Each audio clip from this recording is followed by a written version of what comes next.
कहोगे, देखो एक कथा तुम्हें सुनाते, महाभारत की है।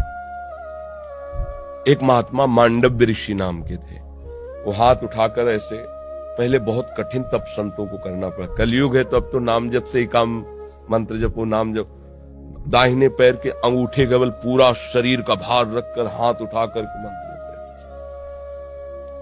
उसी राज्य में कुछ चोरों ने राजा के यहाँ चोरी की, राज कर्मचारियों ने पीछा किया, उनके आश्रम में गए और आश्रम में छुप गए, इस भाव से कि महात्मा के आश्रम को देखते ही राज कर्मचारी वापस चले जाएंगे कि यहाँ कैसे चोर छुपे हो।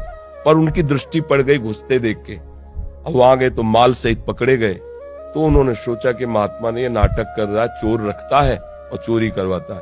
तो उसी अवस्था में मांडव्य ऋषि को भी ले गए और राजा के सामने पेश किया कि समस्त चोरों को पकड़ लाए तो उनका सूली की सजा दे दो। सूली की सजा बड़ी भयानक होती थी। एक भाले जैसे यंत्र में ऊपर से सीढ़ियों से ले जाकर उसे छोड़ा जाता था, गुदा द्वार से वो जितना घुस जाए भाले जैसा, अब उसे में टंगा है। अब प्राण शक्ति जितनी उसकी हो, जितने मिनट जिए, जितने घंटे जिए, कोई कोई घंटों जी जाता था, रक्तस्राव हो रहा है, तड़प रहा है। अब वो केवल एक सूली ऐसे लंबी ऊपर से छोड़ दिया और गुदा द्वार में जितना घुस गया यहां तक, यहां, अब वो तड़प तड़प के बड़ी भयानक मृत्यु होती थी। महात्मा को भी ऐसे किया गया।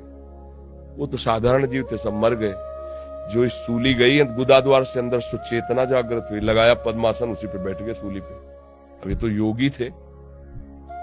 अब वहां बधशाला में तब जाया जाता है जब दूसरा कोई राजा है तो 2-4 रोज तो हो ही जाते थे अपराधी, तो दूसरे दिन उतारने गए तो वो तो सब मरे थे और ये पद्मासन में बैठे थे।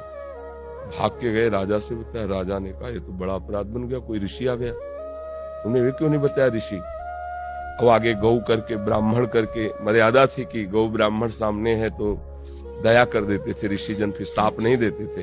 पहले बड़ा पावर मंत्रों का होता था।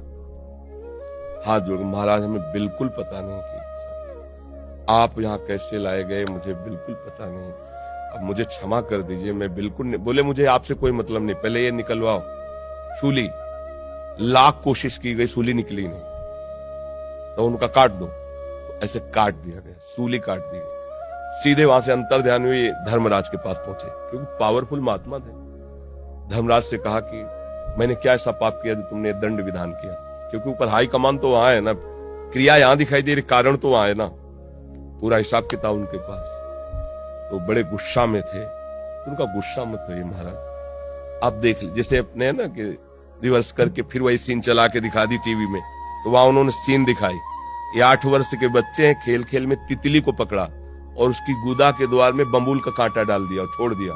तड़प तड़प के वो तितली काफी समय में, बम्बूल का कांटा बड़ा होता है, तो जानते उसका परिणाम क्या आया, सूली उनके गुदा में डाली गई महात्मा होने पर भी। अच्छा, गुदा से कांटा निकाला नहीं तो सूली निकली नहीं। ये केवल मुंह जबानी कथा नहीं, महाभारत में भगवान व्यास देव जी ने इसको लिखा है। तो उनका नाम हुआ अणिमांडव्य। तब उन्होंने कहा कि हम नया नियम बनाते हैं, 14 वर्ष तक के बालक के पहले के अपराध जो है वो नहीं माने जाएंगे, वो मैं क्षमा करने का विधान बनाता हूं। और तुम मुझे बालक को इतना बड़ा दंड दिया उस खिलवाड़ का, इसलिए तुम मृत्यु लोक में जाओ, 100 वर्ष के लिए मैं तुम्हें साप देता हूं। तो वही विदुर जी के रूप में आए, साक्षात धर्मराज। अंश से युधिष्ठिर है लेकिन साक्षात धर्मराज विदुर जी के रूप में आए। अणिमांडव्य ऋषि के आज भी वसूली वैसी है। अब आप सोचो, एक महात्मा इतना बड़ा पावरफुल जो न्यायाधीश को भी मृत्यु लोक में भेज दिया दंड देके, उसकी सूली नहीं निकली, तो आप काकरोच को या किसी जीव को, मुझे लगता है कि हिसाब है, तो बचो, ऐसे कर्म मत करो जिससे पाप हो। हम 100 बार झाड़ के फेंक देंगे बाहर, वो डस्टबिन नहीं आते, डस्टबिन क्या कहते हैं, हाँ फेंक लो, हम तो देहाती आदमी यार, तो हमें बीन और पेन में कोई अंतर नहीं लगेगा। बाहर फेंक दे, नाम जप करो, पवित्र रखो, पहले से ही केमिकल ऐसा रख लो जिससे वहां उनकी उत्पत्ति ना हो। आप देख के डालोगे कि ये, अब वो सीधा हत्या है, वो आपको अपराध